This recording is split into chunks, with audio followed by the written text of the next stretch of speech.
being what they are, human beings being what they are, people know that there is going to be corruption and that one might as well institutionalize it and regularize it in order to curb it and limit it to a certain amount. So, but it seems that in Iran nobody could accept that notion. So you were talking about corruption, how generalized it was, as it were. Why do you suppose the Shah didn't stop it someday? Well, to give him his due, he did rail against corruption, and in contracts with foreign firms, including the one with Molems, he insisted on a clause against corrupt practices being included. His own family, of course, were very corrupt. Eventually he did attempt to curb their activities. Yeah, I think the Shah must be given his due. Certainly in this respect, and he was, I think, himself very much opposed to corruption. He would see it, I believe, corruption as vitiating good government. And I think he was concerned to try and establish good government. But of course, corruption was always accepted as part of life in Iran. What was troublesome was that it was becoming corruption on such a massive scale, becoming excessive by anybody's standards. Meanwhile, the boom in construction was staving off popular discontent because so many people were employed in actual building works that there was enough going on for discontent to be kept at bay. If one stayed in hotels like the Hilton and got up in the morning and looked out of the window, you'd see numerous building sites all round, and you'd see the workmen, little boys who worked as well, villagers probably. You'd see them getting up. They slept on the site and worked away all day and were fed, and children, lads who were fetching their tea and so on, preparing food for them. This was fine. It was after 1973 that when a recession began to set in 77, 76, 77, and these building works began to suffer from bankruptcies and to be halted, that the trouble came to a head. And at that point, it probably was the wrong time to loosen the reins, as it were, and to start liberalizing measures.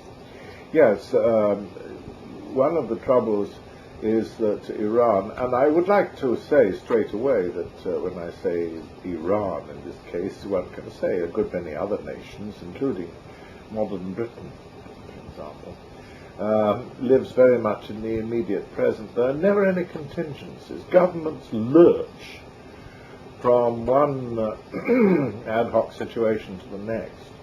There's very little forward planning, very few contingency arrangements. Planning in socialist governments, yes, but again, never any planning for consequences of actions. What happens when things begin to go wrong? Government in a high, on a high, so to speak, of prosperity, huge oil revenues coming in, lots of investment, lots of building going on, everybody rushing about creating things. What's going to happen if suddenly the oil revenues go down? If there's a glut of oil on the world markets, and people just don't have to, are not prepared to pay that price. Nobody seems to have any contingency plans. The Shah had no, and his governments had no plans for what might happen if the situation begins to change. What he began to do was somehow to think, oh well, getting discontented because things are going wrong, so this is the moment when I'll relax the severe regime that I formerly maintained. Well, that was just to take the lid off the can of worms. That was to let everything loose. Yeah, but of course his hand was a bit forced by Carter. His hand was partly forced by Carter, to a considerable degree, I believe. Carter's presidency of the United States placed the world in terrible jeopardy. It's one of the biggest calamities of modern times. One of the biggest calamities of modern times. I do agree with you there. Also, I think the Shah was beginning to realize his appalling illness, one of the best kept secrets of modern times, and beginning to think very much in terms of the regency, and thinking perhaps that he should mend fences with his subjects in order to leave a happy situation for his son. I think these were factors operating in his mind. And then, of course, the gradual realization that it wasn't working that way, and that people were beginning to show their resentment and criticism of his regime, I think completely broke him. Of course, finally he was left a broken man, as he had been at one period during the Sadek's regime. I remember Said Enjabi, who was running a newspaper in the Sadek's regime, being sent for, describing how he'd been sent for by Mohammad Reza Pahlavi, and meeting a man who had prematurely aged, was shuffling along in carpet slippers, totally broken, begging of Enjabi to use his newspaper in favor of the court of the Shah, actually showing him money, bales of money, and saying, you know, this is yours if you will do this, that. So the Shah was essentially, I think, a weak man, could easily be broken by circumstances, and was, of course, very badly broken by just a failure to know what to do, conflicting advice, waiting for instructions from the United States as to what best to do, and getting conflicting advice from them. Because, of course, there are so many United States, aren't there? Not only the actual states of the Union, I mean governments. There's the Pentagon, there's the State Department, and there's the White House. Not always acting in unison. In fact, very rarely it seems to me acting in unison. We're just having a classic example of it. Weinberger saying one thing about New Zealand and Schultz saying another. Well, this was the kind of thing that the Shah was confronted with. But anyway, why should he listen to them? I mean, why should he? Why he was a sovereign? Why should he listen to them? Yes, this is the strength of Khomeini. He suddenly says, "I'm not going to listen to anyone." No idea what to do, and no advice from anyone, except that he should go on holiday. That was the principal advice apparently the British and US ambassadors gave him towards the end. Only because there was no other choice. But there was no other choice, and gradually an Iranian people who'd been kept in a degree of suppression for, 50-odd years, gradually saw their chance to come out and reassert themselves, and that is what's happened. It was very sad. Yeah, but the reassertion lasted a few days. Look what they're doing to them now. Yes. I mean, it's children's tea party compared. Yes. But the Shah, whatever the Shah may or may not have done to people, it's absolutely nothing compared to... was less capriciously, less arbitrarily cruel than the present one. At least one knew that if one did certain things under the Shah's regime, certain unpleasant things were likely to happen. As in the present regime, nobody ever knows when they may be those who are made victims might be because you're smoking the wrong kind of cigarette, or because you're listening to a cassette, playing Western music in your motor car. Or wearing a tie.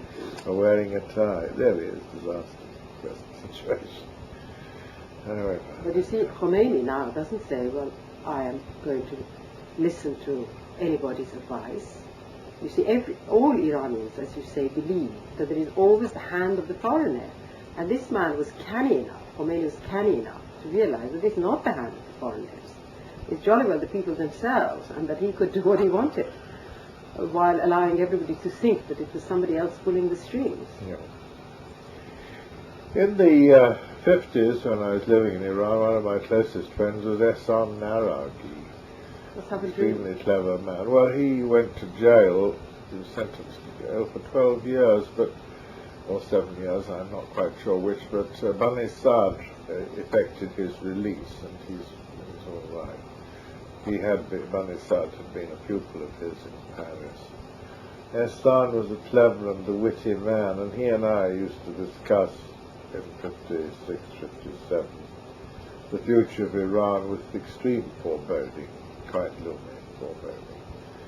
Well, I always remember I used to say, well, who would take over? And Ehsan used to say, there are 7,000 colonels in the army, and neither you nor I know the name of which one it will be, assuming that it would be a military coup, and I'm still not sure that ultimately, even after the revolution, the final solution may not be a military coup by one of the numerous colonels in either the Iranian army or in the Pasdarani Ingalabi, the revolutionary militia, or whatever, that ultimately be a military person. Perhaps one of the reasons why they wish to continue the Iraq-Iran war is that they're not quite sure what might happen when all those fighting men from the frontier are left unoccupied with frontier business and turn their attention towards the capital.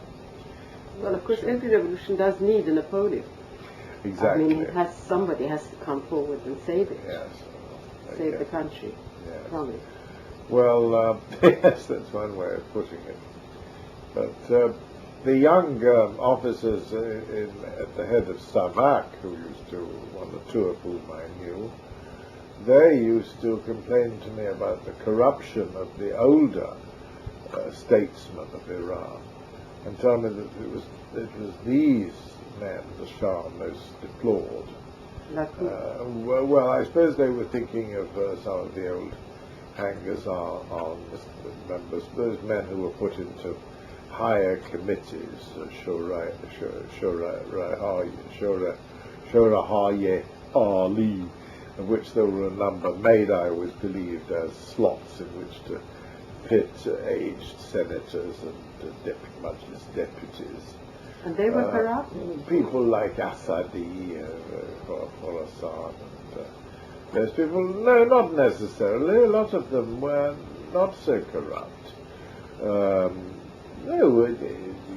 corruption was, I think, very often a characteristic of people described as Taze Bedoran Rasides, people who Papavanu, as upstarts, who were more likely to be corrupt. A lot of the older statesmen, people were far too dignified, and far too rich anyway to need to be corrupt. They were people, Khanavade Dar, they had families, people knew who their fathers and mothers were, to use the common expression. What about some of the old politicians? Did you ever meet some of them? For instance, the two Intizam brothers. Yes. I mean, Abdullah I knew very well, and he was a very wise and good man, great friend of Hoveyda's, and he said that he couldn't talk about anything political with Hoveyda, that he was just totally closed to any suggestion. Yes. Well, the Intizams were exceptionally fine.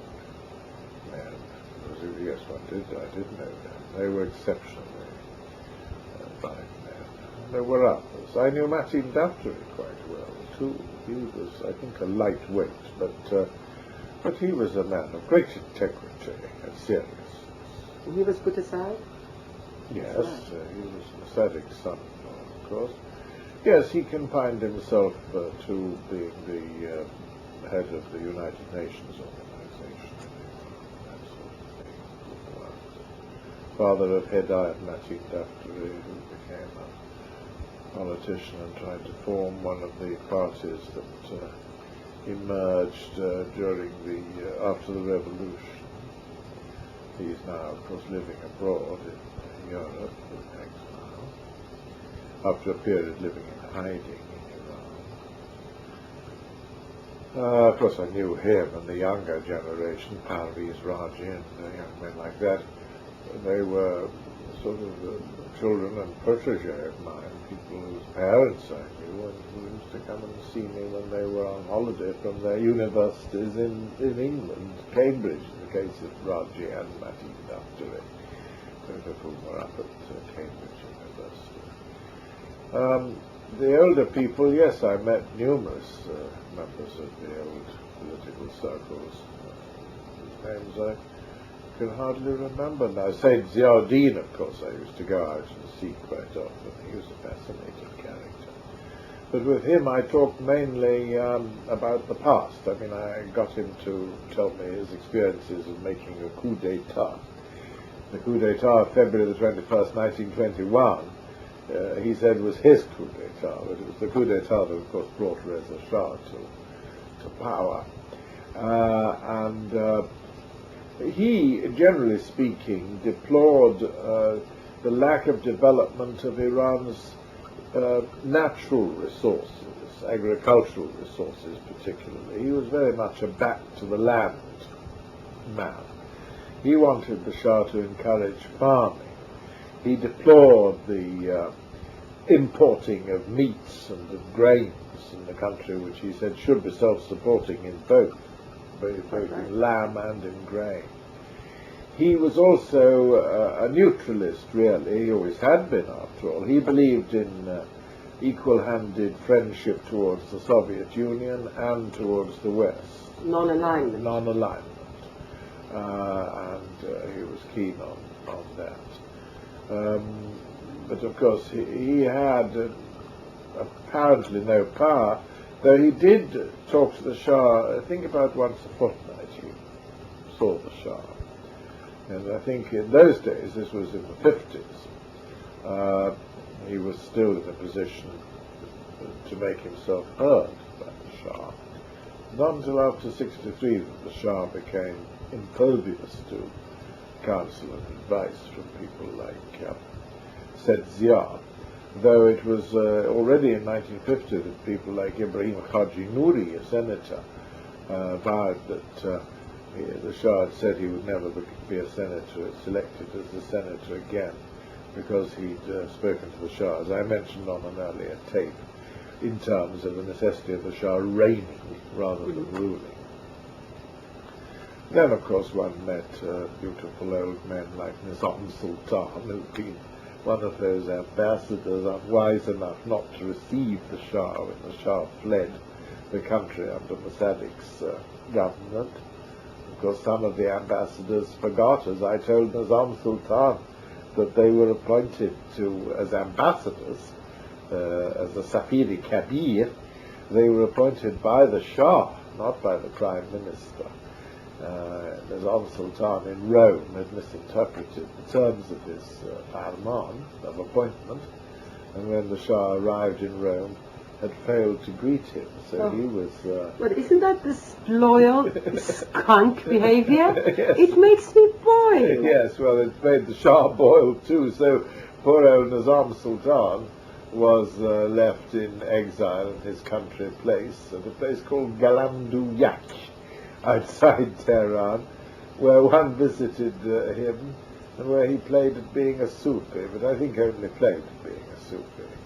But anyway, he had the Farman framed on the wall. I said, look at the Farman, didn't you read it? See what the terms were. We, Muhammad Reza Pahlavi, appoint you, and so on. He was very contrite, very repentant of what he did, and always hoping for a reconciliation, which half-heartedly, I think, in the end came. The Shah wasn't as vindictive as a lot of people have accused him of being. Well, he wasn't vindictive enough, really. Otherwise, he would have got rid of Khomeini. Yes. Then, of course, one knew Hassan Pak Ravan very well, the that rare phenomenon of the very, very cultured military officer, fond of poetry, highly literate, marvelously influenced by his French mother, Amine Pacharaban, or French grandmother. Very cultured and pleasant man. I talked a lot with him. Well, of course, saw Huveda quite a lot too. No, but Pacharaban was very loyal, and at the same time was being very cultured and intelligent. Yes. And he was the head of the Savak organization. So what was his assessment of the situation? Surely you could talk to him. Well, I did. We talked very frankly. Pacharaban's appointment to Savak was a hopeful sign. It seemed to indicate the possibility of some kind of relaxation of severity on the Shah's part. He was a liberal man. No torturer he. He was not the kind of man whom one felt uncomfortable in the presence of and wondered whether he'd be capable of taking one's fingernails out one by one. Not at all. He was a very mild and congenial man. But of course he, like everybody else of any intelligence, was afraid of the Shah's arrogance. An arrogance in which, I must repeat, the Shah was very Iranian, very much like many young Iranians. The Pahlavi regime spread arrogance. A lot of people became very arrogant. Young men behind hotel reception desks, very arrogant, very rude. I remember my horror in 1975 when I was there with an international conference sponsored by the Empress and Huveda. I remember being so perturbed, so shattered, when some of the American delegates to this conference came to me and said, "You're an expert on Iran. Can you please tell us why Iranians are so rude?" And I said, "But to think that I should have lived long enough to be asked this question about one of the most scrupulously courteous and polite nations in the world." Exquisitely. But they said, polite. but exquisitely polite. But they said, "But we don't see it." I said, "No." I said, "Because they're giving back to us," I said, out of courtesy, the manners that they have seen us display. I said, "They've presumably seen casual hotel receptionists who turn their back on the customer and hand them their key in surly silence or whatever." And because I saw this kind of behavior, so un-Iranian. But then these young men behind hotel desks were in an un-Iranian situation. It was all an artificial Western situation. In a Western-style hotel. It wasn't Iranian at all, so they didn't behave like Iranians. I did myself go quietly to them and have a quiet word with them. Told them, I said, "These people think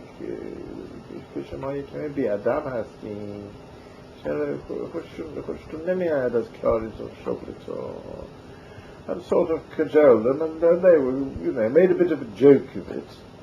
And I said, "Oh, you can bashosh, talvashid," and be a little bit more merry with them and so on. But there was this arrogance, but it was the arrogance of a people who, deep down in their subconscious, were, I think, confused. They were in a world that wasn't their world, and which they didn't quite understand, because these young men weren't highly educated people. But they were clapped into a uniform, nice blue jackets and trousers, and put into this strange position. Sometimes they were very amusing. I mean, sometimes, of course, they were quite obviously agents or part-time agents for the security organization. I shall never forget myself arriving on one occasion at one of the great hotels of Tehran. I wasn't, in fact, staying at it at that time. I only stayed in big hotels like that when I was somebody's guest, a government's guest, or something like that, which I was once or twice. I shall never forget arriving. I think I was going to see somebody at the Hilton, I think it was. And one of these boys behind the reception desk says, Salam alaikum, Avery. Shema in dafe Shah mimini. I said, I've never seen the Shah. What on earth do you mean? And they sent for you, and so on. Well, he was a boy who, first of all, I didn't know him, but he knew who I was, so he was rather, I think, giving his role away. He was obviously somebody who had been informed, been advised to look, watch my movements, and whom I was visiting and seeing, and so on. So there was plenty of that going on, which led to a great deal of distrust. I mean, Cycle, in his book, one of the numerous books that's been written about revolutionary Iran and Iran on the eve of revolution. Remember one of the points he makes, I mean Cycle, an Afghan journalist, a lecturer in Australia, but his book was published by Princeton. One of the points he makes is the degree of suspicion, the rifts and divisions in society that became characteristic of Iran in the later years of the Shah's reign. Suspicion. Because generally Iranians, rather like the Russians in fact, are a bit paranoid. So Yes. if they have a good reason to be, then it really gets out of hand. Yes, Everybody, one was told that one's gardener yes, was a member of Savak. It was Yeah. nothing of the sort, but Yeah. it's just exaggerating. yes. They get very mutually suspicious, very paranoid. But Russians are like that. That's why they are so, they can't handle really the international situation at the moment. Yes. And of course the other problem is that Iranians always, I think, tend to believe they're living in an Iran-centered world. It's so that they're convinced that Iran is of infinitely greater importance to, for example, the governments of the United States of America or of Great Britain or of the USSR than in fact it is. Actually, this is a theory that is somewhat given enhanced credence by the role played by students of Iran like myself. I mean, we think about Iran, talk about Iran, in a way that must make people think that we believe Iran to be immensely important. And there is a tendency, Iran has a kind of aura, a cultural aura, a splendor of legendary history and actual history, to create a tendency in the world to regard Iran as very important. Iranians themselves are certainly immensely imbued with the sense of their universal, their cosmic significance. I think all this is exaggerated. But I will say, of course, that there is a perennial quality about the products of Iranian genius that does, of course, give it a certain special aura in the field of culture. It's an aura that it shares with the ideas, I use the word ideas deliberately, the ideas of Greece, ancient Greece, and the idea of Italy, Renaissance, if you like, Italy. These, Iran, Greece and Italy, and for this reason I like to preserve the use of the word Persia, because of course for the European, Iran is Persia. The Greeks, as the first impresarios, so to speak, of Iran for the Europeans, called Iran Persia, using the name of a part for the whole, whereas of course Iranians, as I'm constantly having to explain to Westerners, have always called their country Iran and thought of it as Iran. So I like the word Persia because Persia, Italy, Greece are words in European cultural concepts which stand for a special cultural area and for a special series of cultural phenomena. One doesn't think of Iranian poetry. One doesn't think of Iranian rugs. One thinks of Persian poetry. One thinks of Persian rugs. And it would be, one doesn't think of Hellenistic poetry, Hellenistic drama. One thinks of Greek drama, Greek tragedy. and similarly Italy has this is a word which for me spells paintings, art, terraces with balustrades and urns on them with flowers drooping down from the tops of the urns, from the earth within the urns, and so on. All this cultural the delicacy, the filigree, the changing patterns and colours of rugs, the marvellous intricate meters and the enamel-like imagery of Persian lyrical poetry, all these things, which are of such importance and such a paradoxically perennial hardness and toughness of resilience, but they survive when kingdoms, shahs, governments, schemes for the getting of oil, for the exploitation of areas, have all collapsed. These threads, as it were, these silver threads of cultural truthfulness and reality continue. And this is why Iran continues to be of such immense importance to me. I've just discussed the fact that it's not as significant as people think it is. Now I'm telling you that in fact, of course, in a different area, on a different level, it is of vast significance on this cultural level, because its poetry, its literature, and its artifacts have a truthfulness